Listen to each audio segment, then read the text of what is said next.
You have power over your mind, not outside events. Realize this, and you will find strength. This powerful quote from Marcus Aurelius, the Roman emperor and Stoic philosopher, encapsulates the very essence of Stoicism, a philosophy that has endured the test of time for over 2,000 years. Today, in our fast-paced, highly stressful world, understanding and applying Stoic principles like this one can be incredibly beneficial. Hi everyone, welcome back to the channel. If you're new here, welcome to our community of learners. Our mission is to make education fun and accessible for everyone. Join us every week for new videos on history, science, literature, philosophy, and more. So let us dive deeper into this quote and understand why it is so profound and why it holds such relevance in today's context. At first glance, the statement "you have power over your mind, not outside events," might seem like a call to apathy, a suggestion that we should not care about external events because we have no control over them anyway. However, this interpretation is a vast oversimplification of what the Stoics were trying to convey. Stoicism, far from advocating indifference, actually champions a deep engagement with life. But it also underscores the importance of discerning what we can influence and what we cannot. And it is in this distinction that true wisdom lies. The Stoics, a group of ancient Greek and Roman philosophers, including giants like Zeno of Citium, Epictetus, Seneca, and Marcus Aurelius, believed that the key to a virtuous and fulfilling life lay in understanding our place in the cosmos. They taught that while we may not have control over external events, our judgment about those events, our thoughts and reactions, are entirely within our grasp. It is not the events themselves that cause us distress, they argued, but rather our opinions and beliefs about those events.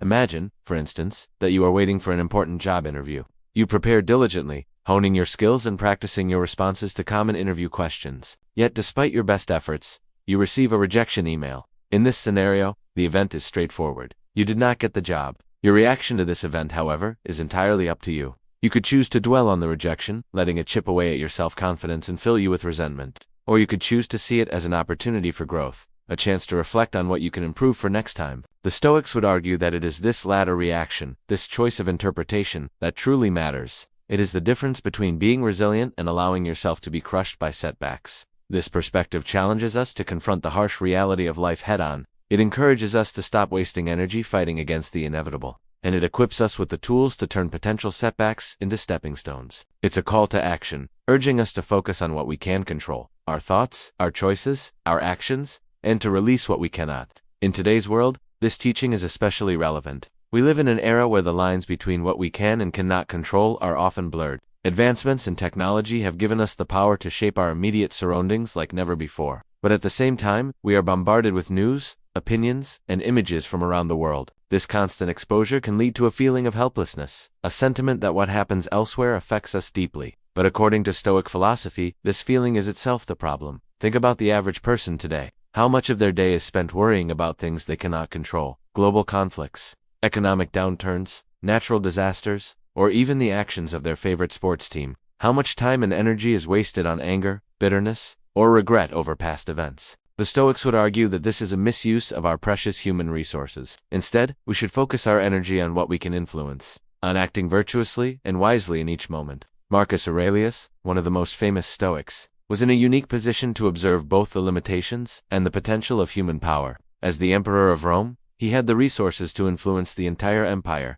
yet he was acutely aware of the many things that were beyond his control. In his personal journal, a book titled Meditations, he grappled with questions about death, duty, and the nature of reality. He wrote, "Things that are not in our control, like the actions of others and the outcomes of events, are not our concern. But in everything we do, we should choose what is right, as if it were the only thing that mattered." Here Aurelius was not advocating for complacency or resignation. Rather, he was emphasizing the need for clarity and focus. We should engage with the world, make decisions, and take actions, but always with the understanding that there are limits to our power. So how do we practice this art of non-negation? How do we learn to care less about things that are beyond our control? It starts with self-awareness, with recognizing the difference between what is in our control and what is not. It means learning to question our reactions, to examine our judgments, and to challenge our assumptions about the world. When we find ourselves caught in the web of worry or anxiety, we can ask ourselves, is this in my control? If the answer is yes, then we should take action. If the answer is no, then we should let it go. This is not to say that Stoicism advocates for a lack of empathy or disengagement from the world.